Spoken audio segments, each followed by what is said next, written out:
I ended my marriage after discovering my wife was 8 weeks pregnant with her lover's child. If this story resonates with you, subscribe to the channel and share in the comments which city you're watching from. We'd love to know where our community is growing. It's been over 3 years since I last spoke with her until last week she contacted me and asked to talk. We had an hour-long call that finally brought an end to this sad and miserable relationship. I've been reading this forum the last few weeks, and it saddens me to see so many broken hearts, though I'm comforted to know I'm not alone. I hadn't posted anything before because I felt I couldn't offer advice after the failure of my own marriage. But after talking with my ex, I realized our stories share too many similarities. We met in Tennessee. I was 22 and she was 27. She was finishing nursing school, and I was finishing my military service. We both worked delivering pizzas for extra cash. We became friends, and after a party things took off. She pursued me persistently. I was in love, and after my time in the Army, I proposed. The first year was great, and our families adored each other. In the second year, everything changed. I worked full-time and studied civil engineering at night. I tried to make our time together special, but the fact was we had less and less time. I felt her pulling away and losing interest. So I dropped out of college thinking my marriage was more important. Nothing improved. I learned she's like a child who quickly tires of her toys, gets bored, and looks for a new one. I tried to keep her interested with gifts and trips, but it was like trying to bail water from a sinking ship. She offered no support or encouragement. It's exhausting trying to save a relationship by yourself. That's when the cheating behaviors began. She became protective of her phone and computer, was frequently away from home, and completely withdrew from intimacy. Her affection reached zero, and she received my hugs and kisses with total coldness. It's as if cheaters don't want to cheat on their lover with their own spouse. I knew what was happening and fully intended to discover her, but she covered her tracks very well, and I couldn't prove anything. We lived in a state of constant guilt. I think she noticed I started disengaging from the marriage as I stopped attempting any physical or conversational approaches. That's when she tearfully confessed an inappropriate relationship with a coworker, though she swore it was never physical. She made promises and apologized, but now I suspect she only gave me the truth in dribs and drabs, mixing it with blaming others. She insisted we work on the relationship and go to therapy. I believed her, or at least chose to, because my mind and heart weren't in a state to react. We went to couples therapy for a few weeks, but she felt uncomfortable because the therapist asked very direct questions about her relationship with the coworker. After 4 sessions, she stopped going. Despite that, things seemed to improve, and I felt like I was getting my old wife back. I was happy and decided to ignore my suspicions without proof. That relief lasted 6 months until the cycle repeated, and she started showing the same signs as before. I confronted her twice.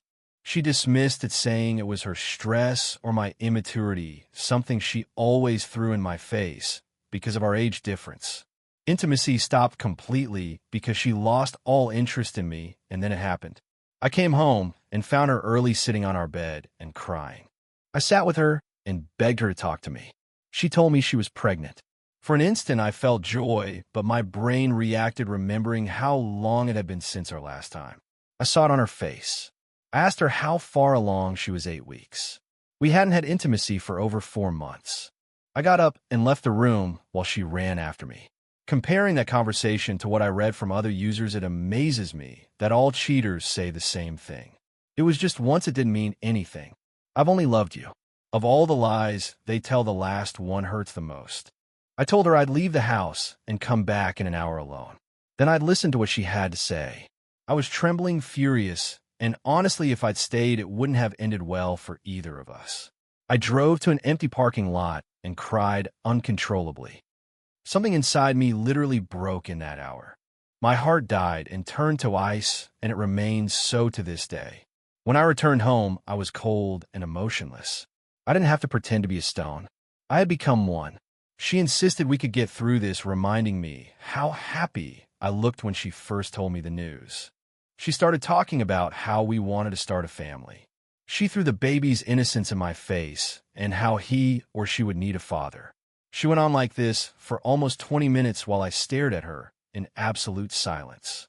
Finally, she asked me to say something.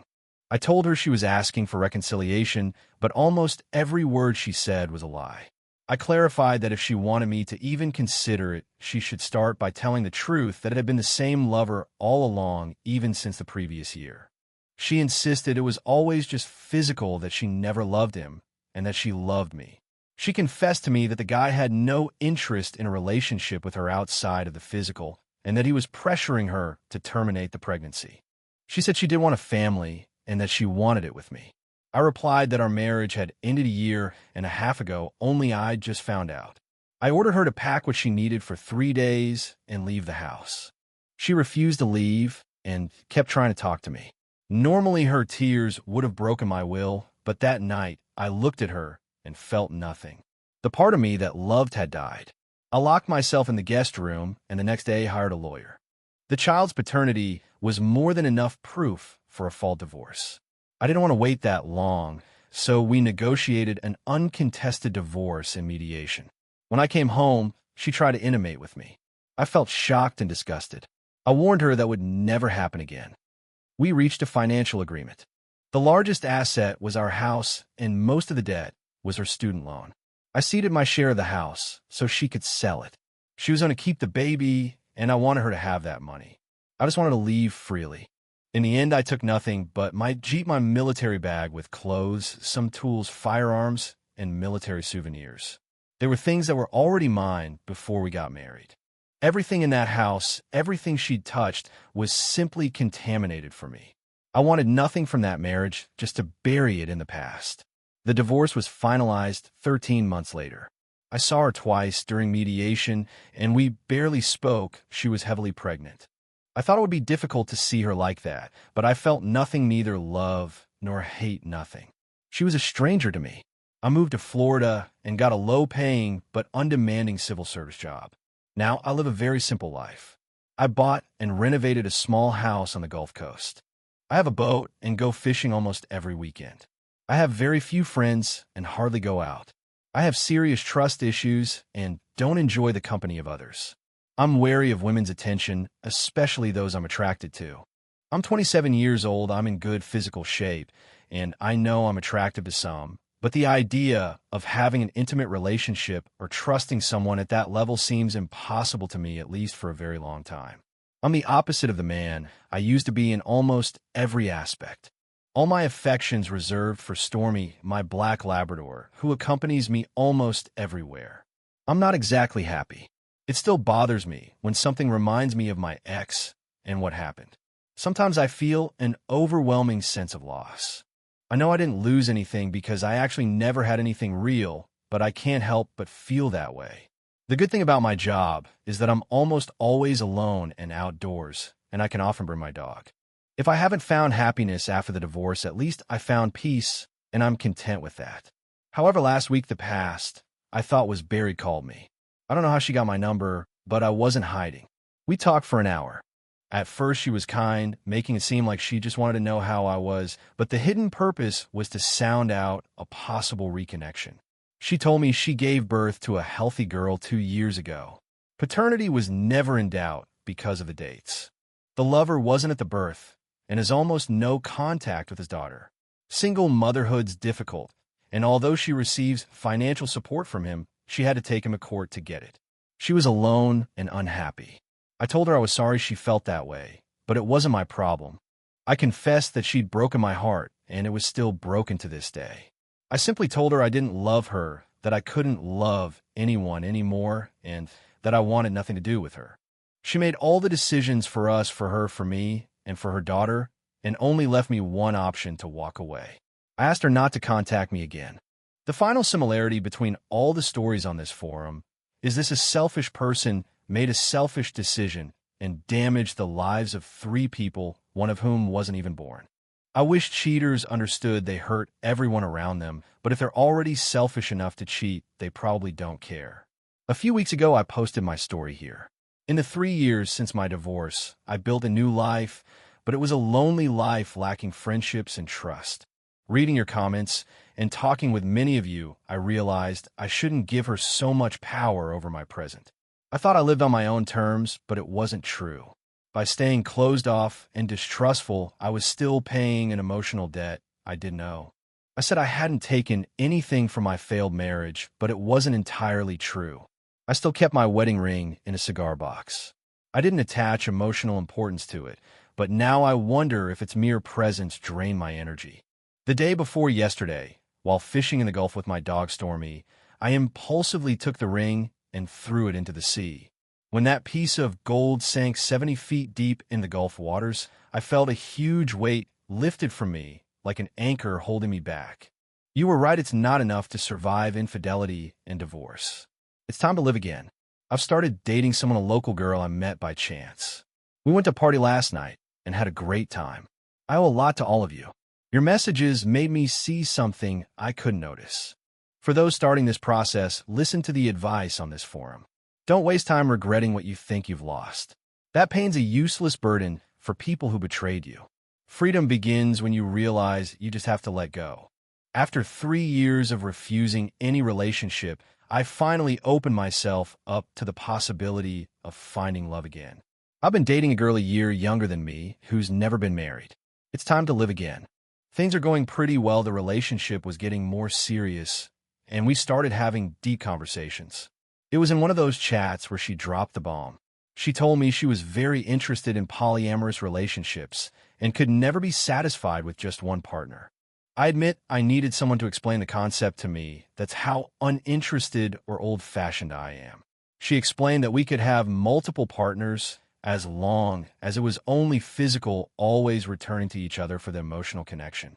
First, I thank her for her sincerity. When these things are hidden, they're a problem, so I acknowledge her honesty. However, I told her that although I was attracted to her and enjoyed her company to build a long-term relationship, it was best if we both looked elsewhere. She understood, though she regretted the situation because she really liked me. It was a surreal conversation. I'm a dinosaur. Are there still women who want faithful men, or is it an obsolete concept? My wife had an affair, and my next girlfriend wanted us to go on double dates with other couples. It's unsettling. Today's my anniversary, but not my wedding anniversary. That day already goes unnoticed. Today marks 3 years since my divorce became official. My story ended on Reddit and even YouTube, but the summary's the same. My ex-wife had an intermittent 1.5-year-long affair that resulted in a pregnancy with her lover. When she couldn't hide it anymore, she told me we could raise the baby as ours and that it wouldn't happen again. My definitive answer turns 3 years old today. I'm fine. I hardly ever think about it. I'm not sad, but I'm not jumping for joy either. I'm just fine. It's hard to describe it any other way, though others insist I'm not. My sister and my best friend came to visit me in Florida before starting classes at the University of Memphis. They spent 2 days at my house, and my sister confessed she's worried about me. She's convinced I haven't gotten over what happened and says I look so different she barely recognizes me. I told her I'm still the same guy, but she insists I'm not happy. Without my permission, she and her friend installed a dating app on my phone, even started talking to 2 women. They pressured me to continue the conversations, but as soon as they left, I deleted everything. I lied to her and told her I was still with them just to make her stop worrying. I feel bad for lying, but I want her to be calm. My boss's wife, with whom I have a good friendship, also insists that it's not good to be alone and has tried to introduce me to her friends. I have no interest, so I also told her I'm seeing someone. Since my divorce, I've had 2 short relationships and a fleeting affair. In that affair, I discovered the girl was married. I got furious and told her clearly what I thought of her. In the other relationships, there was simply no compatibility, or they died due to my own indifference. I don't feel comfortable being intimate with people. I'm no longer interested in relationships. Maybe I have nothing left to offer. I used to be sociable and outgoing, now I'm different. I wonder if changing like this is a bad thing. I can still form emotional bonds. I love my sister and I adore my dog Stormy. She's my best friend and my fishing buddy. But in social situations, I feel awkward and just want to leave. Where I feel best is on my boat far from the coast where there's no one for miles around. I'm not insensitive, I'm simply not emotional. I don't get sad or happy or angry. I'm always just fine. Others say it's not normal, but how could they know? Betrayal changes you. The person you were before isn't the same person left behind. Those who ask us care and we love them for it, but the reality is we're fine. Today marks 4 years since my divorce became official. I don't think about it much anymore. I once said my wife was the love of my life, but now I say it almost automatically without remembering what it felt like. Months have passed since I last saw her, and sometimes I can't even remember her face. That person who was supposed to be the most important in the world to me is now just a blurry memory. I clearly remember the night she confessed her secret, the cheating and the pregnancy. After months of physical rejection, the signs were there, but I refused to admit it. I've shared my story before, but today on the 4th anniversary, I find myself reliving it. It doesn't make me sad.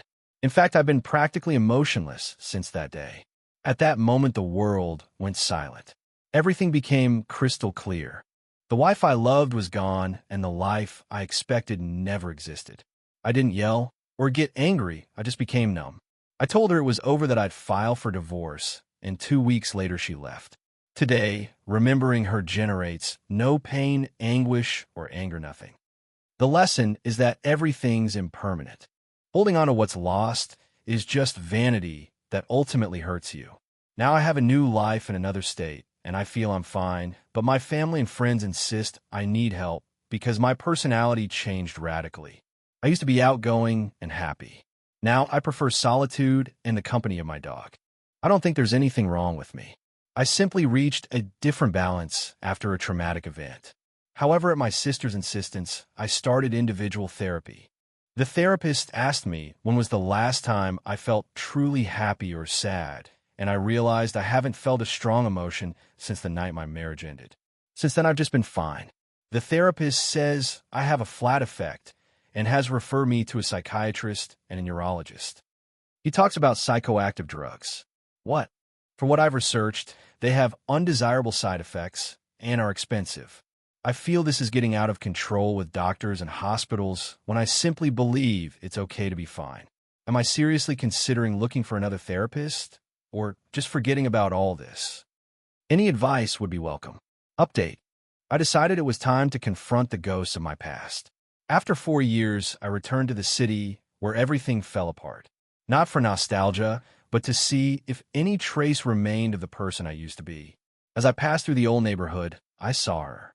She was sitting on a bench near a supermarket carrying worn bags. Her appearance was deplorable. She looked emaciated, much older than I remembered, and her gaze reflected absolute defeat. I stopped, and recognizing me, her face lit up with a mixture of shame and desperate hope. She started talking immediately, as if she'd been rehearsing that speech for years. She told me her life had fallen apart. She lost her nursing job due to negligence caused by stress and lived in a minuscule apartment she could barely afford. I'm doing badly, she admitted, her voice breaking. Everything's been a disaster since you left. Please come back to me. The girl needs a father, and I need you. I stood looking at her for a moment, processing the scene. I felt a spark of something I hadn't felt in years. A cold, sharp satisfaction. It wasn't hate, it was fate's justice manifesting before my eyes. I let out a dry laugh that seemed to physically hit her. Are you crazy? I said with no trace of emotion in my voice. Do you really think that after everything you did, betraying me and having a child by another man, I'm going to come back to save you from your own misery? She tried to approach, but I stepped back. I don't want you for anything. I continued. You're nothing more than a stranger who made selfish decisions and now has to live with them. My life's peaceful and happy without you. Then she confessed, her voice breaking. My daughter's father died of a heart attack a year ago. He was the only one who gave me some money for the girl, and now that he's gone, I have absolutely no help. I have no one. She looked at me with desperate hope and added, please come back to me. I need you. We could go back to how we were before. I replied with total contempt. Do you really think that after what you did, I'm going to come back to take care of you and another man's child? I don't care that you ran out of money or that the guy died. Those were your decisions, not mine. Understand this, while I don't want you for anything. You're nobody to me, and I have not the slightest interest in your misery. After telling her that, I turned around and started walking towards my Jeep. She stayed behind, breaking into tears and yelling my name, but I didn't stop. I didn't feel the slightest need to look back. As I walked away, I experienced a feeling of freedom I hadn't felt in all these years. I felt light, as if I'd finally shed the last trace of that heaviness that accompanied me. I thought about what she'd just told me, the dead lover and her in ruin. It was real karma acting. I realized this was exactly what I needed to heal completely, to know she was suffering and that the guy who helped destroy my home had paid for it too. It wasn't cruelty, it was justice. Seeing her in misery gave me the closure no therapy could give me. Now, yes, the past was dead and buried. I got in the car, started the engine, and left that city forever, finally feeling like a free man. What do you all think? Do you think seeing her downfall was the necessary closure, or that karma took care of putting everything in its place? I'll read you in the comments.